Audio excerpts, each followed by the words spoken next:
Bismillahirrahmanirrahim. Bismillahirrahmanirrahim. Assalamualaikum warahmatullahi wabarakatuh.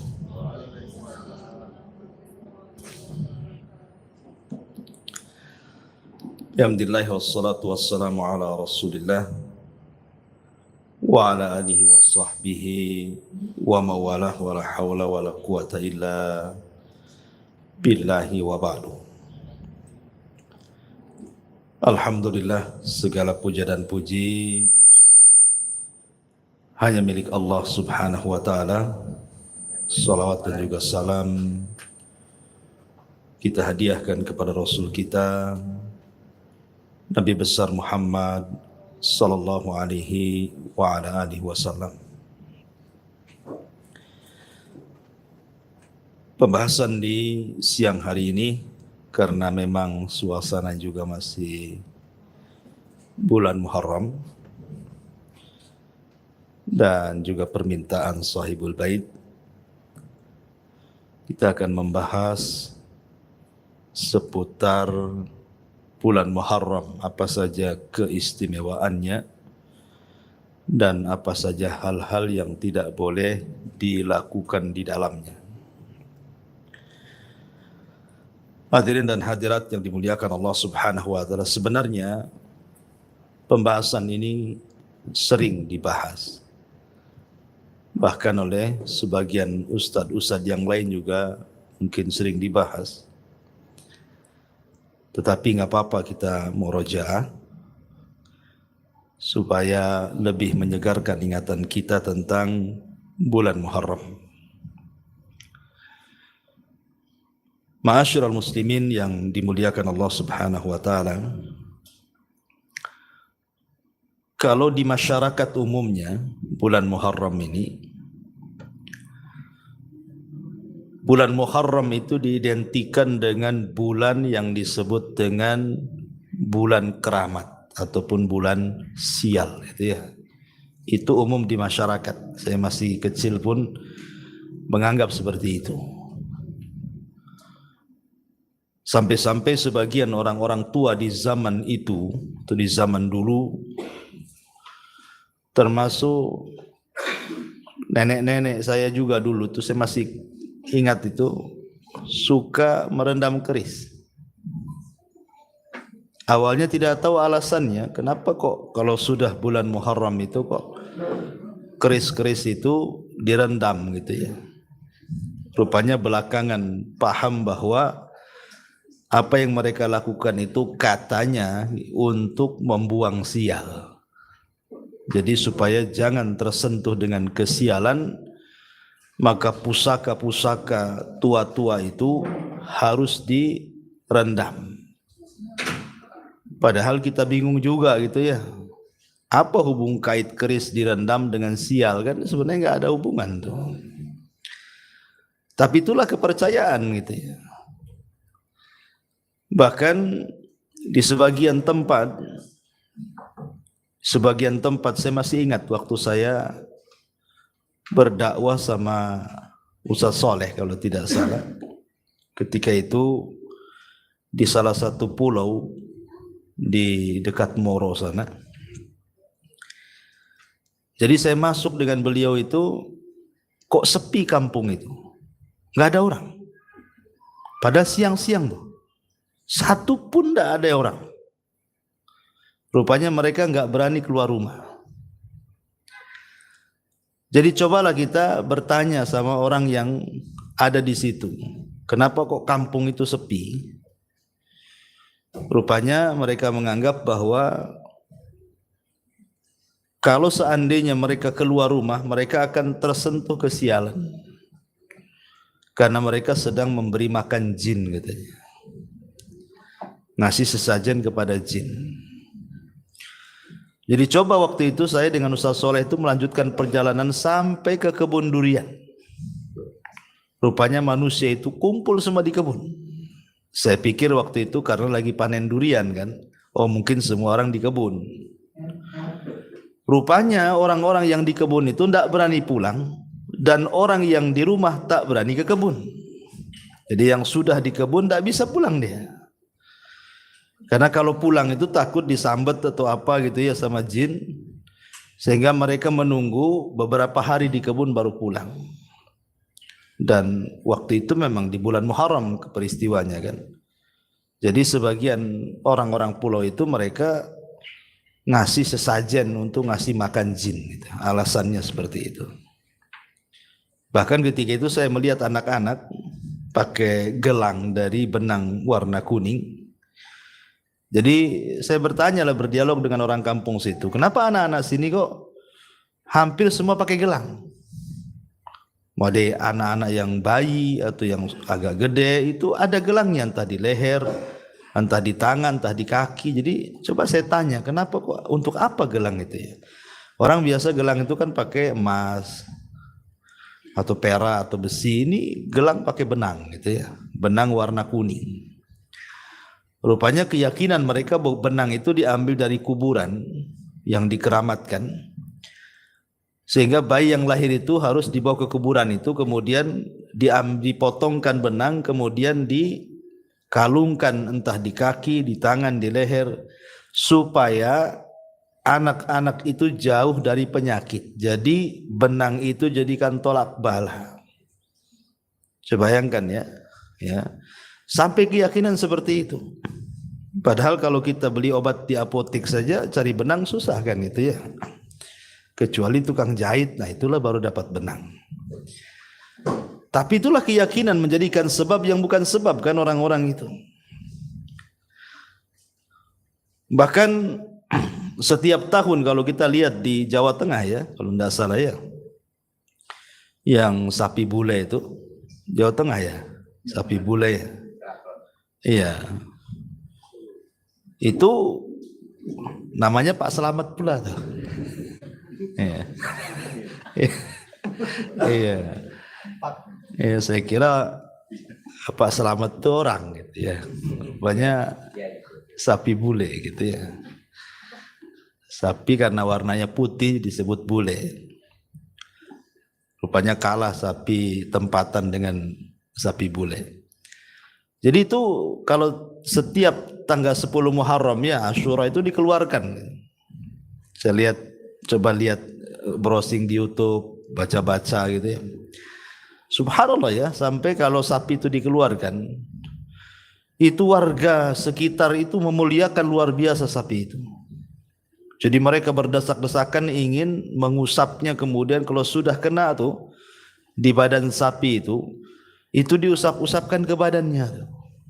Coba bayangkan kalau sapi itu baunya apa gitu ya kan, itu sama aja memindahkan bau ke dalam badannya kan itu. Yang lebih parah lagi, sampai pun kalau buang hajat sapi itu sampai berak gitu ya, itu kotorannya sampai diambil gitu, dibawa pulang ke rumah untuk bahan mengepel rumah. Daripada pakai sunlight pakai itu katanya, karena membawa berkah.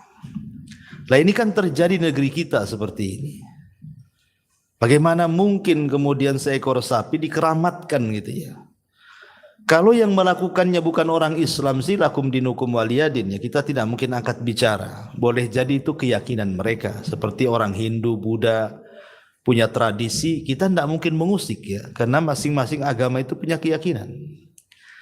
Masalahnya yang terlibat dalam ritual itu, mereka adalah orang-orang yang secara zahir atau secara lahiriah itu mereka Muslim. Itu masalahnya. Ketika yang mengadakan acara itu seorang Muslim, seperti umpamanya di bulan Muharram juga ada namanya petik laut yang melarungkan kepala kerbau di lautan. Itu setelah melakukan ritual-ritual seperti itu, baca doa pula di situ tuh. Yang doa pula Pak Ustadz. Ya. Kan sayang kepala sapi dilarungkan di lautan itu. Padahal kepala sapi itu kalau dimasak kan bisa tuh satu kampung tuh. Ya. Kenapa pula dilarungkan di lautan gitu ya? Tentu ada sebuah keyakinan, wallahu alam, apakah untuk sesajen kepada Nyi Roro Kidul kan nggak tahu juga kita ya kan. Tapi yang jelas ini keyakinan seperti ini. Ini dilakukan oleh sebagian yang secara lahiriah mereka Muslim. Dan itu terjadi di bulan Muharram. Terjadi di bulan Muharram, artinya bahwa Kesan dari sini bahwa Muharram itu bulan keramat, bulan sial, tidak membawa keberuntungan, sampai sebagian orang mau nanam modal tak berani, mau nikah pun tak berani, mau bangun rumah tak berani, mau pergi jauh-jauh juga nggak berani, dan begitu seterusnya, takut ditimpa kesialan. Itu kesan daripada bulan Muharram di mata masyarakat kita ini. Kesannya bulan sial. Tapi kalau kita mengacu kepada agama yang lurus, agama yang hak, agama Islam ini, kita lihat surah At-Taubah ayat 36. Bagaimana Allah Subhanahu wa taala menjelaskan tentang hakikat bulan Muharram. Allah Subhanahu wa taala berfirman, "Inna iddatas syuhuri indallahi 12 syahran fi kitabillah. Yauma khalaqas samawati wal ar minha arba'atun hurum. Dzalika ad-dinul qayyim fala tadlimu fihinna anfusakum." Sesungguhnya bilangan bulan menurut ketentuan Allah Subhanahu wa taala saat Allah menciptakan langit dan bumi itu jumlahnya 12 bulan kata Allah. Dan dari 12 bulan ini kata Allah, minha arba'atun hurum. Ada 4 bulan yang disebut dengan Ashhurul Hurum. Bulan-bulan suci, bulan-bulan mulia, bulan-bulan yang teramat sangat istimewa. Bulan-bulan hurum. Kemudian Nabi Allah Subhanahu wa taala mengatakan, minha arba'atun hurum fala tadlimu fihinna anfusakum. Karena bulan-bulan itu sangat mulia, bulan-bulan itu sangat istimewa, maka di ujung ayat Allah mengatakan jangan melakukan kezaliman di 4 bulan yang disebut dengan Ashhurul Hurum itu. Ketika Nabi SAW berada di Padang Arafah, tepatnya ketika pelaksanaan Hajjatul Wada, haji perpisahan. Lah salah satu pesan Nabi SAW dalam Hajjatul Wada itu adalah mengingatkan tentang At-Taubah 36. Kata Nabi SAW, ayyuhan nas, inna zamana qad istadara alaikum, inna zamana qad istadara alaikum kahayati yawma khalaqas samawati wal ardh. As-sanatu 12 syahran. Minha arba'atun hurum, thalathatun mutawaliyatun dzulqa'dati wa dzulhijjati wal muharram war rajabul mudhar bainal jumada wa sya'ban. Ini salah satu petikan daripada khutbah Nabi. Kata Nabi SAW, wahai manusia, sesungguhnya hari-hari itu diputarkan kepada kalian, waktu itu diputarkan kepada kalian. Dan 1 tahun itu jumlahnya 12 bulan. Dari 12 bulan itu Allah kecualikan 4 bulan yang sangat-sangat mulia, yang 3 letaknya berturut-turut, dimulai daripada Dzulqa'dah, kemudian Dzulhijjah, kemudian Muharram, dan 1 terpisah. Kemudian Rasul mengatakan itulah bulan Rajab, bulan yang terjepit di antara Jumadil Akhir dan bulan Sya'ban. Dari sini kita tahu bahwa hadis ini mentafsirkan Al-Quran. Allah tidak menyebutkan 4 bulan itu yang mulia apa saja, maka Rasul menyebutkan yang dimaksud 4 bulan mulia itu Dzulqa'dah, Dzulhijjah, Muharram, dan bulan Rajab. Itulah yang disebut Ashhurul Hurum. Ya. Adapun bulan Muharram itu 1 di antara Ashhurul Hurum kan itu. Dan disebut Muharram. Muharram itu bahasa Arab. Dari harrama yuharrimu tahriman. Ya. Jadi Muharram itu artinya yang diharamkan. Apa yang diharamkan? Maksudnya tidak boleh qital berperang. Jadi tidak boleh melakukan peperangan di bulan Muharram. Kenapa tidak boleh melakukan peperangan? Karena memuliakan bulan Muharram tadi. Jadi bulan Muharram ini sebenarnya kemuliaannya bukan hanya Islam saja menetapkan, tidak. Sebelum Islam bulan Muharram itu sudah dimuliakan. Bahkan orang-orang jahiliyah saja di atas kejahiliahan mereka, di atas kesyirikan mereka, mereka memuliakan bulan Muharram tuh. Salah satunya tidak boleh berperang. Tidak boleh berperang. Bahkan kalau seandainya orang tua kita dibunuh di bulan Muharram sekalipun, kita tidak boleh mengambil darahnya. Maksudnya tidak boleh qisas. Harus nunggu keluar Muharram dulu. Dimaafkan dulu demi memuliakan bulan Muharram, gitu maksudnya. Lah ketika kemudian Islam datang, maka Islam makin mengokohkan kembali tentang kemuliaan bulan Muharram ini. Dikokohkan kembali bahwa Muharram itu memang bulan mulia, bulan istimewa dan luar biasa keistimewaannya di sisi kaum muslimin.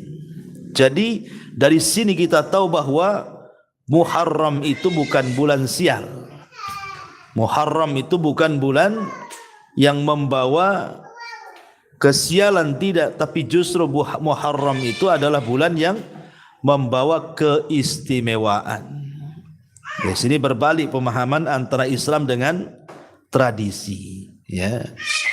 Islam mengatakan mulia, sementara tradisi kita mengatakan sial, gitu ya.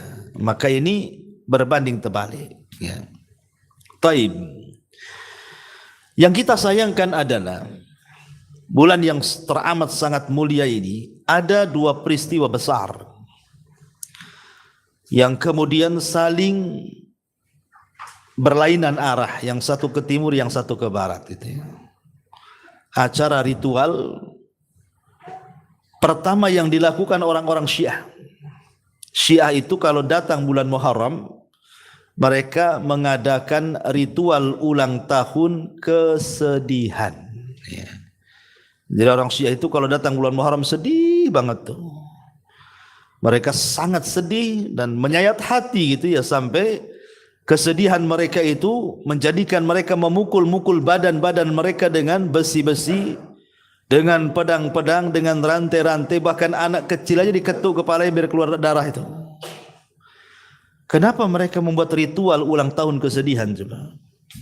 Karena mereka menganggap bahwa bulan Muharram itu bulan membawa kesialan. Kenapa disebut sial? Karena bulan ini terbunuh cucu Nabi sallallahu alaihi wasallam, Husain ibnu Ali. Jadi Husain ibnu Ali terbunuh di bulan Muharram, atau disebut dengan peristiwa Karbala namanya. Jadi Husain itu awalnya disuruh datang ke Kufah karena ketika itu Yazid bin Muawiyah tidak disukai oleh orang-orang Kufah untuk menjadi khalifah pengganti bapaknya Muawiyah. Jadi mereka menginginkan Husain saja yang menjadi khalifah. Maka mereka mengatakan kepada Husain dengan menyurati, datanglah kau kemari wahai Husain, kami berbaiat, kita gulingkan kekuasaan Yazid itu. Entah kenapa Husain pula terpengaruh.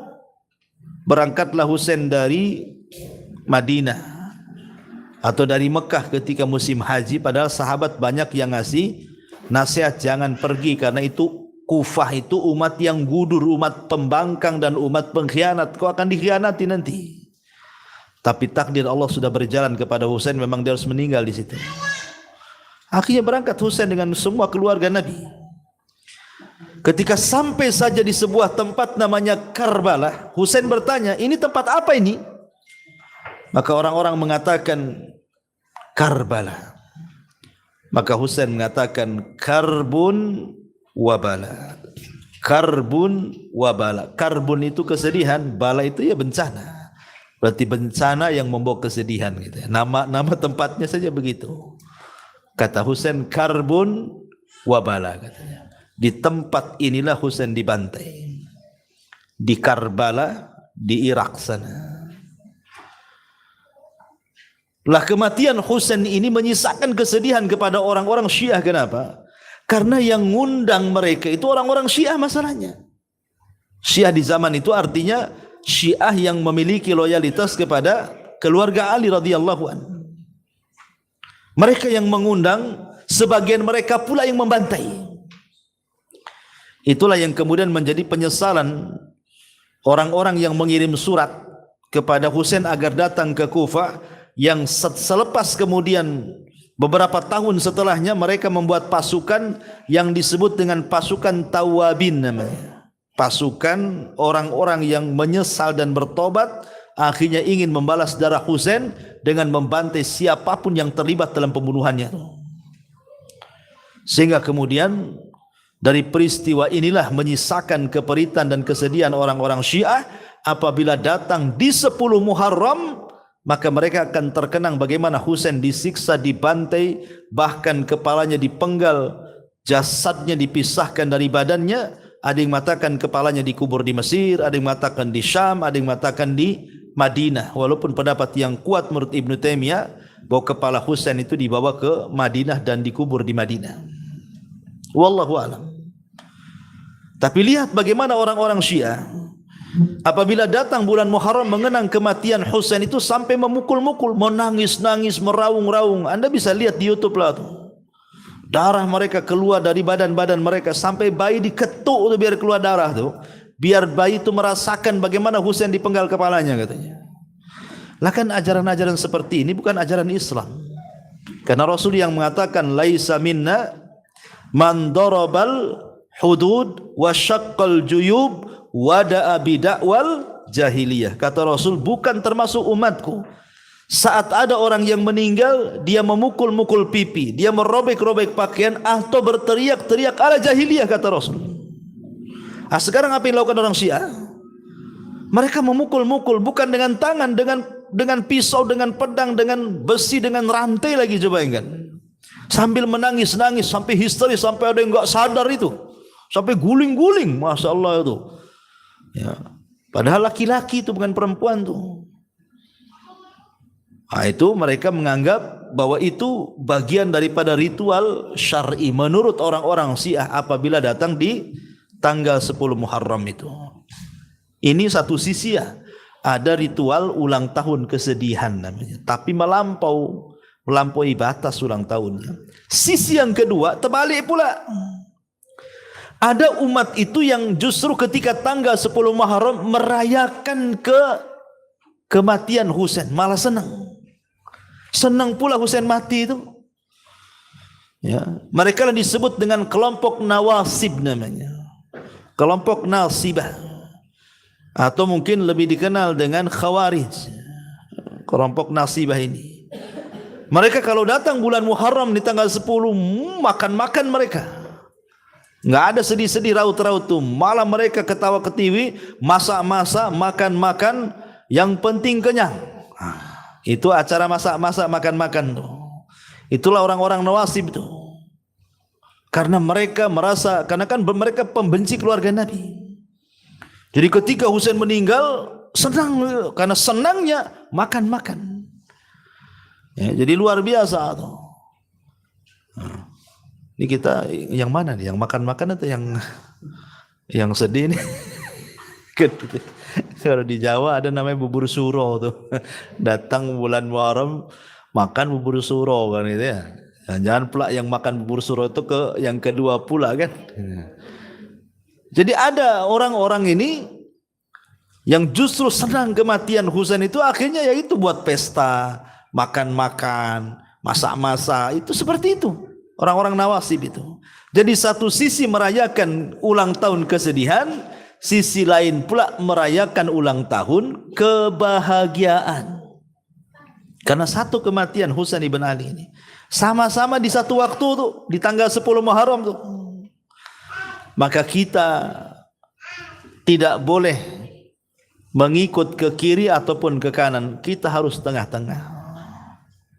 Kita tidak boleh bahagia dengan kematian Husain karena dia mati syahid. Ya.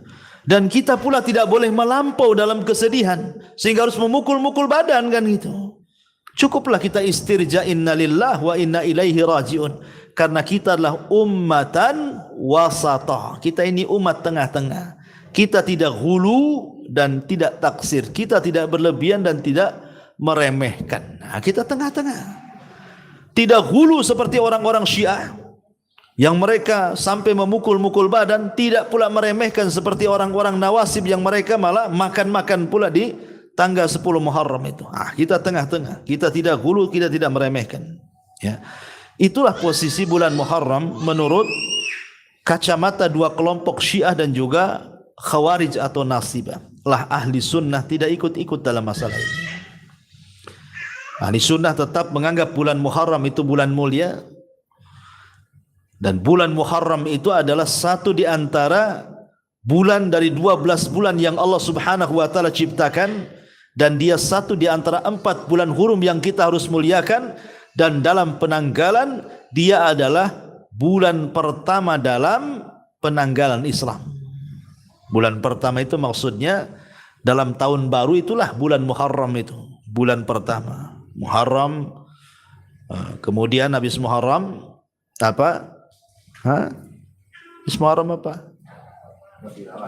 Rabiul Safar dulu. Muharram, Safar. Rabiul Awal, Rabiul Akhir, Jumadil Awal, Jumadil Akhir, Rajab, Syaban, Ramadan, Syawal, Dzulqa'dah, Dzulhijjah, Muharram balik kan itu. Kalau nyebut Ramadan aja paling keras, ya, karena paling hafal kan. Sama Syawal lah kan ada puasa gitu. Taib atau Rabiul Awal karena maulidannya. Taib. Jadi kembali kepada awal bahwa bulan Muharram ini dijadikan penanggalan dalam Islam itu sebagai bulan pertama dalam Hijriyah. Sebenarnya sih kontradiktif ya. Kenapa begini? Harusnya penanggalan itu kan bukan di bulan Muharram tanggal 1-nya atau bulan 1-nya, harusnya kan di Rabiul Awal ya. Karena Rabiul Awal itulah peristiwa hijrah Nabi. Hijrah Nabi itu bukan di bulan Muharram. Kalau kita mengupas sejarah bulan Muharram, tidak ada hijrah di bulan Muharram itu. Hijrah itu di bulan Rabiul Awal. Tapi kenapa kemudian dijadikan penanggalan Hijriyah pula bulan Muharram? Ya, tidak lain dan bukan tentu ini kembali kepada ijtihad. Karena memang ijtihadnya Umar bin Khattab radhiyallahu an bahwa menetapkan bulan pertama, penanggalan pertama dalam Hijriyah itu diletakkan di bulan Muharram. Kenapa bulan Muharram? Karena bulan Muharram itu jatuh setelah bulan haji. Itu alasannya. Jadi bulan Muharram itu jatuh setelah bulan haji. Bulan haji itu bulan Dzulhijjah, itu bulan haji. Muharram itu setelah bulan haji. Karena ketika Umar mengumandangkan pengumuman bahwa Umar sudah punya, masyarakat Islam sudah punya almanak sendiri, penanggalan sendiri, tahun sendiri, itu diumumkan ketika di musim haji. Dan Umar mengatakan, sesampainya kalian di rumah-rumah kalian, sampaikan kepada masyarakat di daerah kalian bahwa Islam sudah punya penanggalan. Lah ketika mereka pulang dari haji sampai di daerah-daerah itu sudah bulan Muharram. Itulah kemudian Muharram dijadikan bulan pertama Hijriyah atau tahun baru Islam, ya, bulan Muharram ini. Taib, ma'asyiral muslimin wal muslimat rahimani wa rahimakumullah. Intinya bahwa apa sih keistimewaan bulan Muharram dan apa amalan yang harus kita lakukan? Pertama, kita dilarang kital perang. Kita tidak boleh perang. Mengangkat senjata tidak boleh. Apa termasuk perang dengan tetangga, Ustaz? Ya termasuk. Nggak boleh perang dengan tetangga. Ya, akur. Apalagi sampai bawa centong, nggak boleh. Ya. Jadi intinya tidak boleh ada permusuhan. Baik perang skala kecil ataupun perang skala besar tidak boleh dilakukan. Kemudian yang kedua, perbanyak puasa. Perbanyak puasa di bulan Muharram ini. Terutama puasa tanggal 10 kemarin kan sudah lewat kan, tanggal 9, 10 dan 11 ya. Tapi secara umum puasa di bulan Muharram ini seperti puasa Kamisnya, puasa Ayyamul Bidnya, puasa Dawudnya itu sangat istimewa nilainya. Karena dilakukan di bulan Allah. Dan pahalanya dilipat gandakan dibandingkan dia puasa di bulan-bulan yang lainnya. Kemudian juga yang nomor 3, perbanyak sedekah. Perbanyak sedekah di bulan Muharram ini.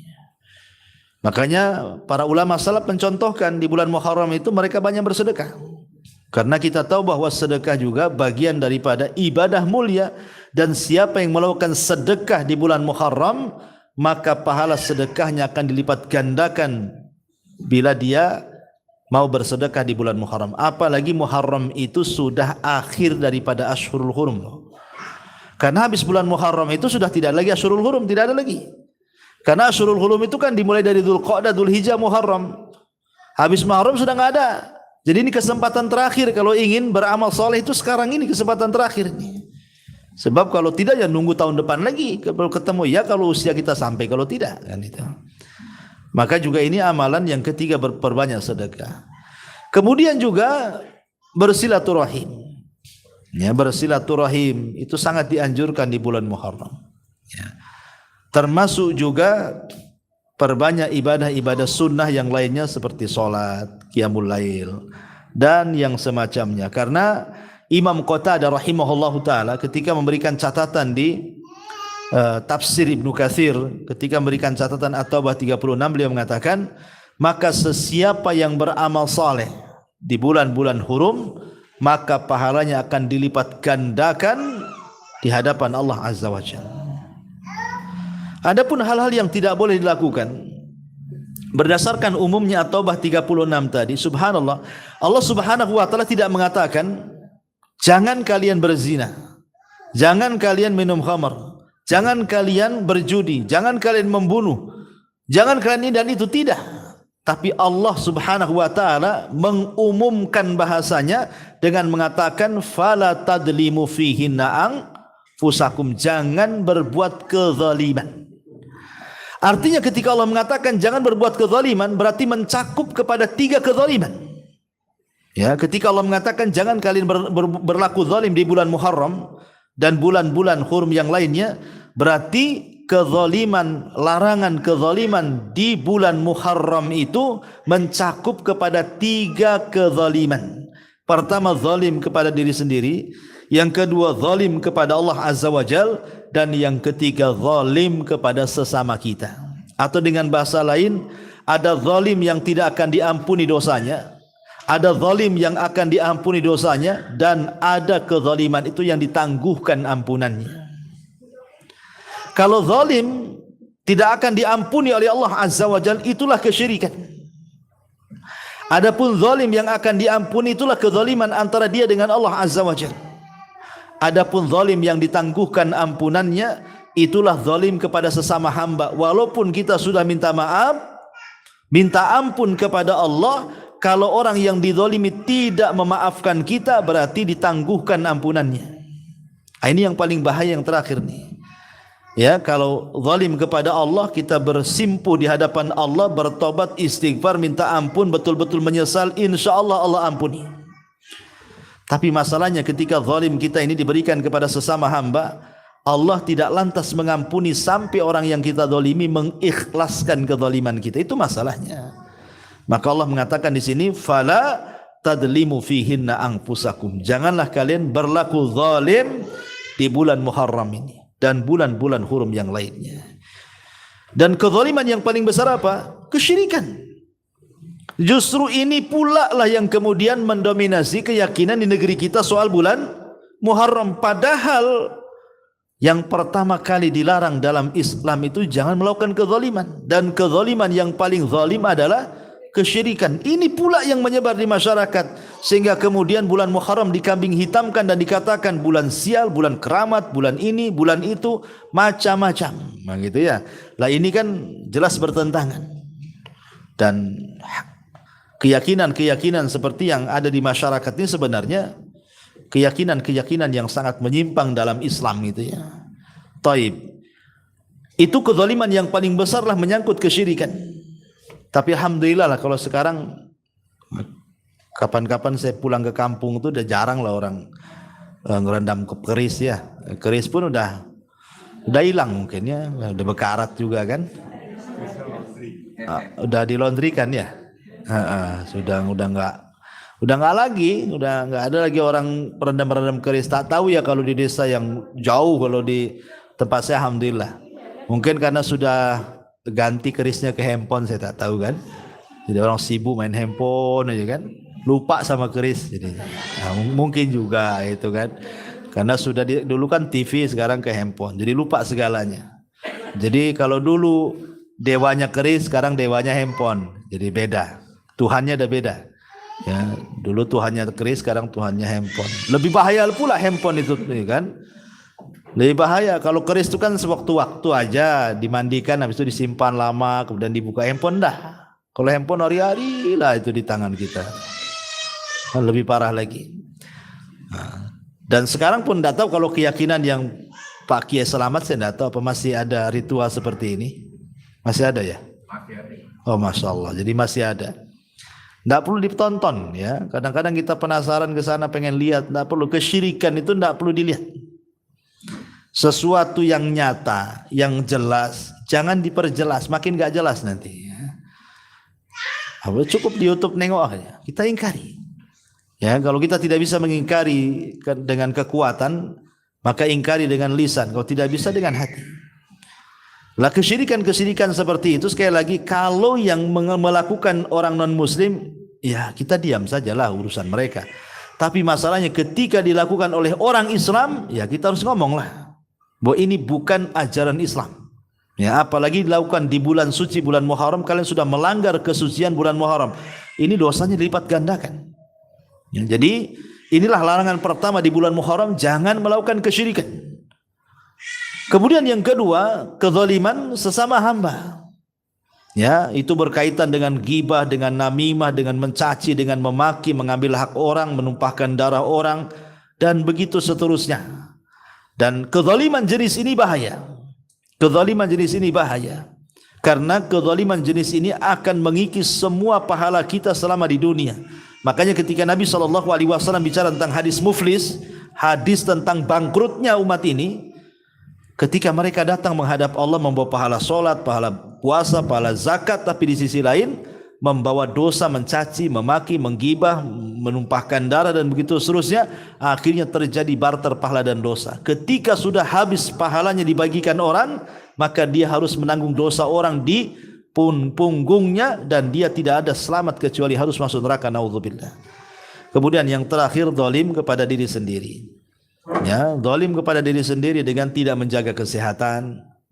Ya, minum-minum narkoba, minum-minum minuman keras, begadang sampai tengah malam, akhirnya lupa diri dan begitu seterusnya. Ini juga bagian daripada kezaliman.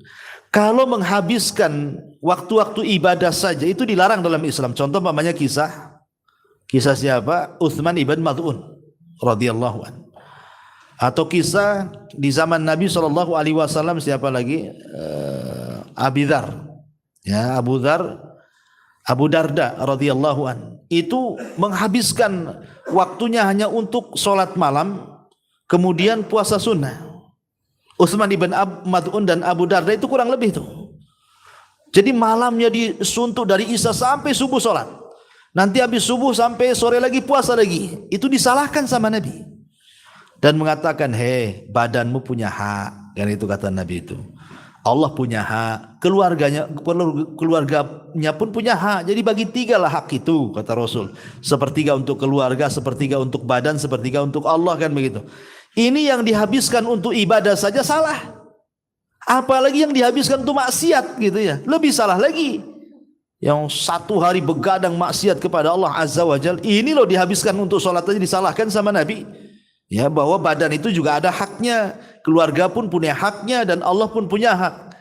Nah, ini kebanyakan kita ini zalim kepada diri sendiri dengan tidak memberikan haknya, naudzubillah. Nah, itu tidak boleh dilakukan di bulan Muharram ataupun di bulan-bulan yang lain. Cuman kalau kezaliman dilakukan di bulan Muharram, maka dosanya dilipat gandakan dibandingkan dia melakukan di luar bulan Muharram. Wallahu a'lam.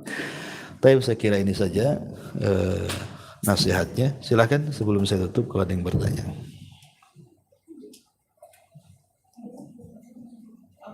Jadi kesyirikan itu awalnya dari mana ya?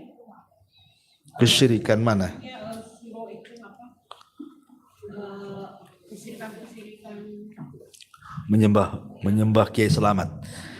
Iya. Sebenarnya di zaman jahiliyah sudah ada. Di zaman jahiliyah itu yang mengkultuskan binatang itu sudah ada. Seperti Quran juga mengatakan disebut saibah, saimah itu kan ada di Quran tuh.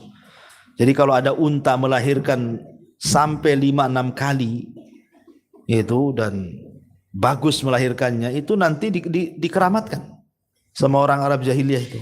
Kalau sampai brojol 5 kali gitu ya melahirkan atau 6 kali dikultuskan, maka tidak boleh sembelih, tidak boleh sentuh, tidak boleh ini, tidak boleh itu. Nah, begitu. Kambing juga sama. Jadi di zaman jahiliyah sudah ada orang-orang yang mengkultuskan binatang itu sudah ada gitu. Kemudian juga sampai sekarang di India itu kalau saya lihat di YouTube itu masih ada yang mengkultuskan sapi itu. Jadi kalau sapi ke pasar gitu ya, kemudian kita jual kangkung, kemakan kangkungnya, nggak boleh kita minta bayaran. Ya karena dia sendiri tidak bawa duit masalahnya. Satu, yang kedua itu dianggap Tuhan masalahnya. Ya, itu mereka nganggap itu Tuhan.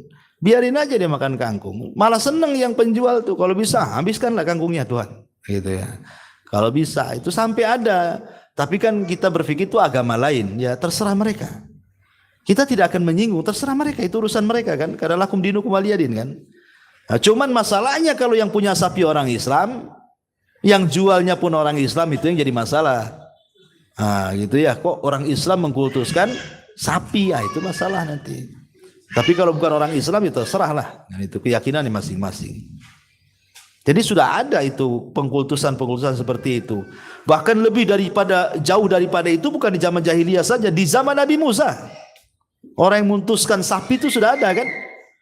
Seperti zaman Bani Israel, ketika Nabi Musa mengambil Taurat ke Bukit Saina, tiba-tiba kemudian Samiri membuat patung anak sapi. Nah, kenapa? Karena orang-orang Mesir itu penyembah sapi zaman dulu. Menyembah kambing, menyembah sapi. Coba tengok tuh. Biasanya kalau orang-orang yang membuat replika Mesir kuno itu kan biasanya identik dengan patung-patung sapi, patung-patung Fir'aun, patung-patung kambing kan itu ya. Karena itu binatang-binatang yang dikultuskan tuh. Lah ketika Samiri membuat patung anak sapi, Bani Israel sebagian besar menyembahnya tuh. Jadi sudah ada pengkultusan kepada binatang di zaman itu. Jadi memang sejarahnya panjang lah kalau soal binatang ini. Tetapi yang jelas bahwa kita ini kan lebih mulia dibandingkan binatang. Masa kita sembah makhluk yang jauh lebih rendah dibandingkan kita sembah. Ya akhirnya dia naiklah posisinya, kita pula rendah dia yang tinggi. Jadi itulah sejarah tentang masalah sapi tadi atau kerbau atau apa istilahnya. Wallahu a'lam.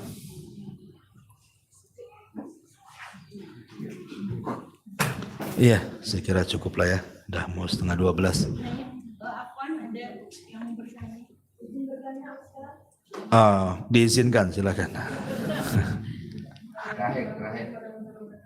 Waalaikumsalam.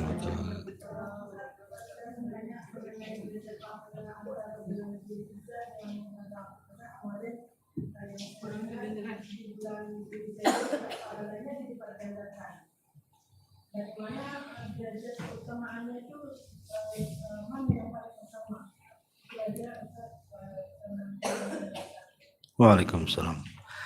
Bulan Dzulhijjah dengan bulan Muharram itu sama-sama bulan Muharram. Jadi bulan Dzulqa'dah, Dzulhijjah, Muharram itu sama-sama Ashhurul Hurum namanya. Bulan-bulan mulia.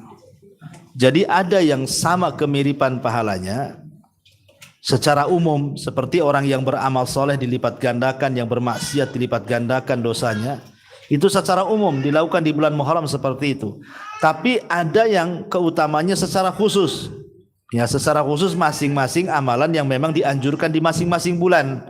Seperti Dzulhijjah kan ada amalan haji, ya ibadahnya beda. Ya. Kemudian kurban, ya ibadahnya beda karena kurban tidak ada di bulan Muharram.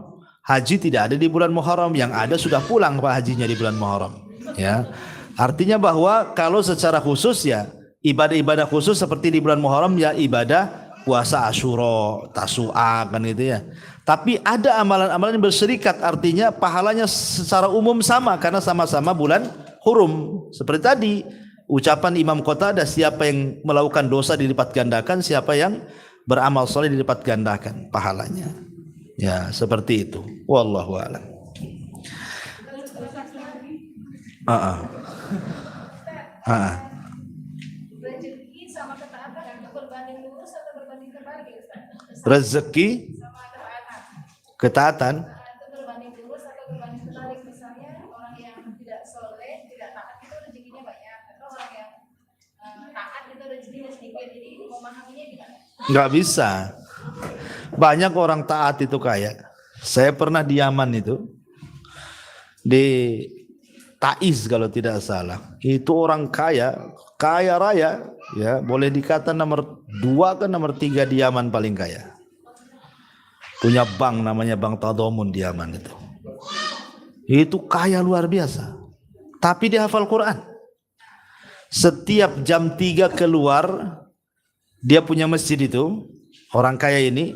Kemudian dia habis sholat tahajud beberapa rakaat, nanti dia baca Quran, karena dia hafal Quran, maka ada yang menyimak di sampingnya. Jadi datang ke masjid jam 3 sholat tahajud, habis sholat tahajud dia baca Quran, kemudian disimak sama ajudannya. Selepas itu kemudian duduk di kursi. Untuk apa? Itu sudah jam 3:30 itu sudah berderet orang itu ngasih proposal. Dia nggak ngasih uang cash, cuma ngasih tanda tangan saja. Uangnya diambil di bank di Tadammun tuh. Setiap hari nggak ngasih sedekahnya sepertiga malam akhir tuh. Setiap hari. Yang minta itu kalau saya hitung dalam semalam itu paling sedikit 100 orang tuh. 100 orang itu kadang-kadang tergantung dia proposalnya apa, entah sakit anaknya, entah butuh apa gitu. Paling sedikit dikasih 5 juta, 6 juta tuh. Kalilah berapa ratus orang tuh dalam semalam tuh. Buktinya banyak itu ahli sholat, ahli tahajud, ahli sedekah, hafal Quran lagi. Jarang-jarang saya dapat orang kayak gitu. Coba. Dan itu hanya ada di Yaman nampaknya. Di negeri kita ini kayak nggak ada orang kayak gitu ya. Kalau orang kaya sembunyi takut proposal di kita ini. Ya. Jadi nggak juga kalau rezeki itu berbanding terbalik dengan ketaatan, tidak. Rezeki itu adalah hal yang sudah dicatat oleh Allah. Tapi ada kalanya memang orang-orang itu sengaja dibentangkan rezekinya karena sebuah istidraj. Ya, istidraj. Nabi SAW mengatakan, Innallaha idza idza ra'aitallaha gitu ya. Idza ra'aitallaha yu'ti 'abdahu minad dunya 'ala ma'asihi fa'lam annahu istidrajun, kata Rasul. Apabila engkau melihat Allah memberikan sesuatu dari dunia di atas kemaksiatannya yang ia cintai, ketahuilah itu namanya istidraj. Maksiat makin kaya, maksiat makin sukses, maksiat makin sehat. Itu istidraj. Tapi kalau seandainya solat makin miskin, solat makin sakit, solat makin gulung tikar, tak ada bentang-bentang, ya. Maka ketahuilah boleh jadi itu ujian bagi dia untuk mengangkat derajat dan menghapuskan dosanya. Ini memang kaidah umum, bukan berarti kemudian yang taat tidak bisa kaya, yang maksiat itu harus kaya, tidak. Buktinya contoh kisah Ibnu Hajar al-Asqalani dengan orang Yahudi miskin. Ibnu Hajar orang ulama besar kan gitu ya. Diangkat menjadi qadhi, digaji dengan gaji tetap, dapat kendaraan, kemudian pakaiannya megah mewah, masuk pasar dihargai orang pasar. Di pasar, di sudut pasar ada pula orang Yahudi, udah Yahudi miskin kere kafir lagi kan itu. Kata Yahudi kafir miskin ini, datanglah kepada kawannya, itu siapa tuh orang itu, enak kali hidupnya, naik kuda bagus, dihormati, pakaiannya bagus, banyak duitnya. Celaka kau, itu Ibnu Hajar itu qadhi kami di sini katanya. Boleh nggak kami dekat-dekat dia? Boleh lah katanya. Aku ingin tanya katanya. Tanyalah saya. Akhirnya datang kepada Ibnu Hajar. Ya Imam.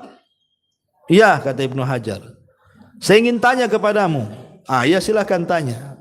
Saya dengar agamamu mengatakan ad-dunya sijnul mu'min wa jannatul kafir. Dunia ini penjara kepada orang yang beriman, sorga kepada orang kafir katanya. Apa enggak terbalik katanya hadis ini. Sekarang mana yang beriman, mana yang kafir di sini katanya. Saya ini mungkin kafir di matamu wahai Ibnu Hajar, tapi kok saya hidupnya sulit, susah kayak penjara aja katanya. Dan engkau ini pasti di matamu seorang beriman, tapi hidupmu kok enak kali katanya. Tak ada penjara-penjara katanya. Nah, kan? Tidak mesti kemudian orang yang beriman itu harus seret rizkinya, tidak mesti pula orang yang di atas kemaksiatan dibentangkan. Justru secara kaedah, waman yattaqillah yaj'al lahu makhraja wa yarzuqhu min haitsu la yahtasib, kan? Siapa yang bertakwa kepada Allah, Allah carikan jalan keluarnya, Allah pula carikan rizki dari arah yang tidak disangka-sangka. Justru bukan berbanding terbalik, malah lurus dengan ketaatan kekayaan itu. Ya. Wallahu a'lam. Ya. Subhanakallah bihamdika asyhadu an la ilaha illa anta astaghfiruka wa atubu ilaik. Allahu ta'ala. Assalamualaikum warahmatullahi wabarakatuh.